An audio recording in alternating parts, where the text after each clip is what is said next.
નમસ્કાર, હું છું માર્ગી. આપની સાથે હેડલાઇન્સમાં જોઈએ કેટલાક મહત્વના સમાચાર.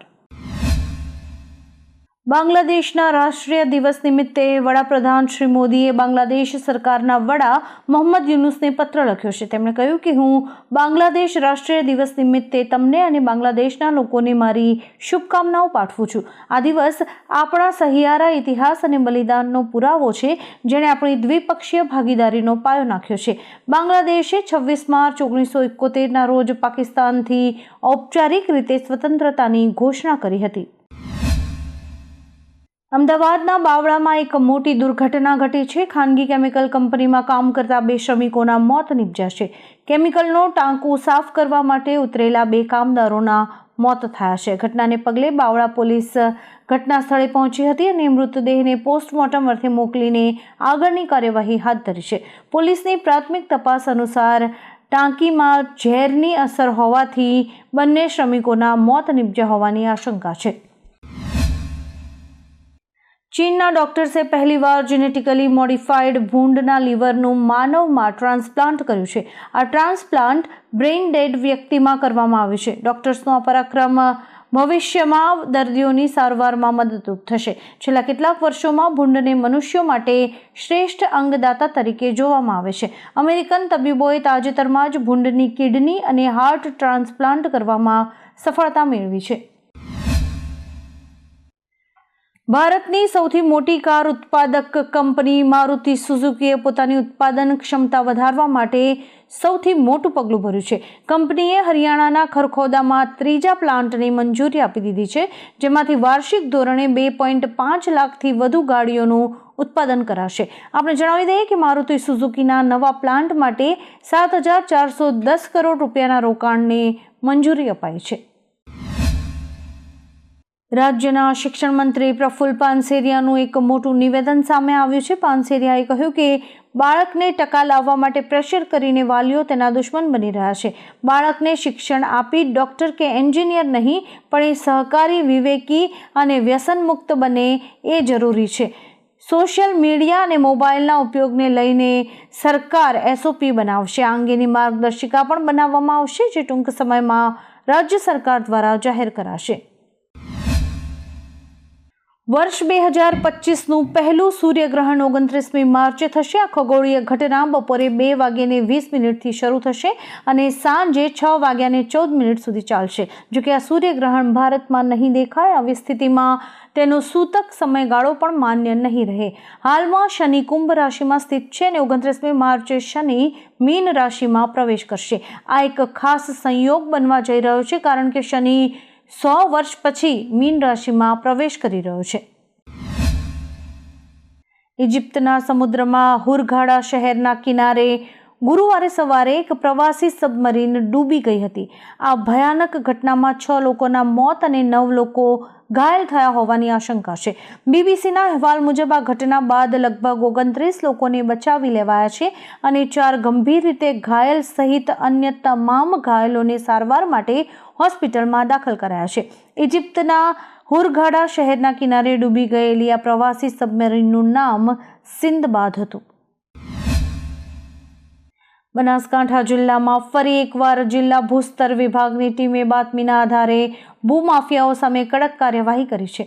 ભૂસ્તર વિભાગની ટીમે કાંકરેજ તાલુકાના બુકોલી જમણા પાદર નજીક બનાસ નદીમાંથી અનઅધિકૃત રેતીનું ખનન ઝડપી લીધું છે. ઘણા સમયથી અહીંયા ગેરકાયદેસર રેતીનું ખનન થતું હોવાની ફરિયાદો મળી હતી અને આખરે બાતમીના આધારે જિલ્લા ભૂસ્તર વિભાગની ટીમે મેગા ઓપરેશન પાર પાડ્યું છે. હવામાન નિષ્ણાત અંબાલાલ પટેલે આગાહી કરી છે કે 10 એપ્રિલ સુધીમાં રાજ્યના વાતાવરણમાં મોટો પલટો આવશે. તેઓએ આગાહી કરી છે કે અનેક વિસ્તારોમાં તોફાની પવન સાથે કમોસમી વરસાદની શક્યતા છે. આગામી 24 કલાકમાં મહત્તમ અને લઘુત્તમ તાપમાનમાં 2 થી 3 ડિગ્રી સેલ્સિયસના ઘટાડાની શક્યતાઓ હવામાન વિભાગે વ્યક્ત કરી છે. લગભગ 28, 29 અને 30 માર્ચમાં ગુજરાતના વિવિધ ભાગોમાં ભારે પવનો ફૂંકાશે. નીતા અંબાણીની માલિકી હેઠળની મુંબઈ ઇન્ડિયન્સની ટીમ થોડા દિવસ અગાઉ જ ગુજરાત આવી પહોંચી હતી, કારણ કે તેઓ જામનગરમાં આવેલા વનતારાની મુલાકાતે જવાના હતા. જામનગરથી અંદાજે 30 કિલોમીટર દૂર આવેલું વનતારા ભારતના સૌથી મોટા પ્રાણી સંગ્રહાલયોમાંથી એક છે, પરંતુ તે પરંપરાગત પ્રાણી સંગ્રહાલય નથી. રિલાયન્સ ગ્રુપ દ્વારા સ્થાપિત વનતારા પ્રાઇવેટ ઝૂ ઉપરાંત અન્ય કેટલીક ખાસિયતો પણ ધરાવે છે. ઈડીનું ગુજરાત મહારાષ્ટ્રના 10 સ્થળે સર્ચ ઓપરેશન શરૂ થયું છે. રેમાર્ક રેમેડીઝના માલિક ધનંજય વી પરીખ અને અન્ય લોકો સામે બેંક છેતરપિંડી કેસમાં ઈડી અમદાવાદ ઝોનલ દ્વારા કાર્યવાહી કરાઈ છે. મની લોન્ડરિંગ હેઠળની કાર્યવાહીમાં 4 કરોડ રૂપિયાની સ્થાવર મિલકતો જપ્ત કરાઈ છે. બેંક ખાતામાં રહેલા 9 લાખ રૂપિયા પણ ફ્રીઝ કરાયા છે. ધનંજય પરીખ તેમજ અન્ય લોકો સામે સીબીઆઈ અને એસીબી ફરિયાદ નોંધાઈ હતી, જેના અનુસંધાને આ સર્ચ ઓપરેશન શરૂ કરાયું છે.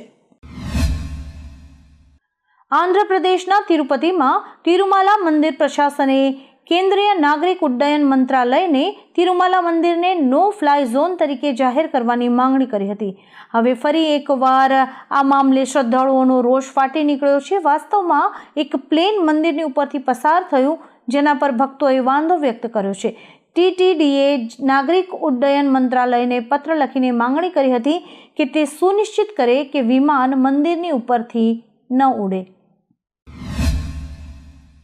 અમદાવાદમાં યોજાનારા કોંગ્રેસના અધિવેશન પહેલા જ કોંગ્રેસ એક્ટિવ થઈ ગયું છે. અમદાવાદ શહેર કોંગ્રેસ સમિતિએ પક્ષ વિરોધી પ્રવૃત્તિમાં સામેલ 2 નેતાઓને સસ્પેન્ડ કરી દીધા છે. પાલડી વોર્ડના પ્રમુખ સૌરભ મિસ્ત્રી અને શહેર કોંગ્રેસના સોશિયલ મીડિયા હોદ્દેદાર મેહુલ રજપૂતને 6 વર્ષ માટે સસ્પેન્ડ કરાયા છે. હિંમતસિંહ પટેલે જણાવ્યું કે પક્ષની વિરુદ્ધ પ્રવૃત્તિમાં સામેલ કોઈને પણ બક્ષવામાં નહીં આવે. પેરોડી ગીત બાદ વિવાદમાં ઘેરાયેલા કોમેડિયન કુણાલ કામરાએ એક્સ પર લખ્યું છે કે ટી સિરીઝે તેમને કોપીરાઇટ ઉલ્લંઘનની નોટિસ મોકલી છે, જે પછી વિઝિબિલિટી અને મોનેટાઇઝને બ્લોક કર્યા છે. તેમણે તેને વ્યંગ અને પેરોડી જેવી કલાત્મક સ્વતંત્રતા પર હુમલો ગણાવ્યો છે. કામરાએ હવા હવાઈ અને બોલી સી સૂરત આંખો મેં મસ્તી જેવા તેમના ગીતોની પેરોડી વર્ઝન રજૂ કર્યા હતા, જેના પર ટી સિરીઝે કોપીરાઇટ સ્ટ્રાઇક જારી કરી છે. સપા પ્રમુખ અખિલેશ યાદવે કહ્યું હતું કે ભાજપને દુર્ગંધ ગમે છે, તેથી તે ગૌશાળા બનાવી રહી છે, અને સપાને સુગંધ ગમે છે, તેથી અમે અત્તર બનાવીએ છીએ. આ નિવેદન પર ભાજપના સાંસદ સંબિત પાત્રાએ કહ્યું કે બધી પાર્ટીઓ સનાતન વિરુદ્ધ અવાજ ઉઠાવે છે. આ સ્પષ્ટપણે નિવેદન દર્શાવે છે કે આ લોકોને સનાતન પ્રત્યે કોઈ જ લગાવ નથી અને તે બધા સનાતન વિરોધી છે. જમ્મુ એન્ડ કાશ્મીરના કઠુઆમાં સુરક્ષા દળો અને આતંકવાદીઓ વચ્ચે એક એન્કાઉન્ટર થયું હતું. જૂઠાના વિસ્તારમાં 4 થી 5 આતંકવાદીઓ છુપાયેલા હોવાની માહિતી મળ્યા બાદ સુરક્ષા દળોએ આ વિસ્તારને ઘેરી લીધો હતો. આ એન્કાઉન્ટરમાં 2 સૈનિકો ઘાયલ થયા છે. ઉલ્લેખનીય છે કે સોમવારે પણ હીરાનગર સેક્ટરમાં એક એન્કાઉન્ટર થયું હતું.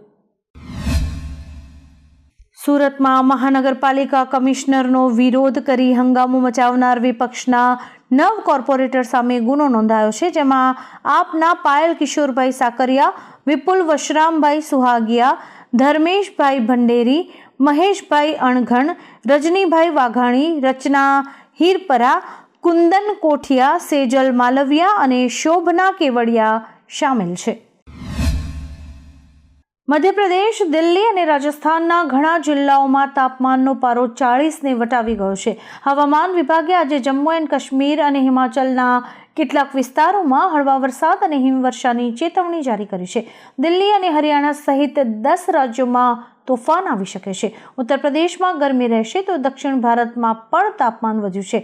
હવામાન વિભાગ મુજબ આ વર્ષે 10 થી 12 દિવસ સુધી તીવ્ર ગરમીનું એલર્ટ છે. ઇઝરાયલ અને ગાઝા વચ્ચે હજી પણ યુદ્ધનો અંત નથી આવ્યો. યુદ્ધ વિરામ કરાર પછી પણ ઇઝરાયલે ફરી એકવાર ગાઝા પર પ્રહાર કર્યો છે. છેલ્લા 24 કલાકમાં 38 પેલેસ્ટીનિયનો માર્યા ગયા છે. ઘણા પેલેસ્ટીનિયનોને એક જગ્યાએથી બીજી જગ્યાએ લઈ જવાયા છે. આ બધા વચ્ચે અમેરિકાએ પણ યમન પર ભારે બોમ્બમારો કર્યો હતો. નોંધનીય છે કે છેલ્લા 18 મહિનાથી ઇઝરાયલ અને ગાઝા વચ્ચે યુદ્ધ ચાલી રહ્યું છે. આવા જ કેટલાક રસપ્રદ સમાચારો નિહાળવા માટે અમારી YouTube ચેનલને લાઇક, શેર અને સબસ્ક્રાઇબ કરો અને જોતા રહો હેડલાઇન્સ.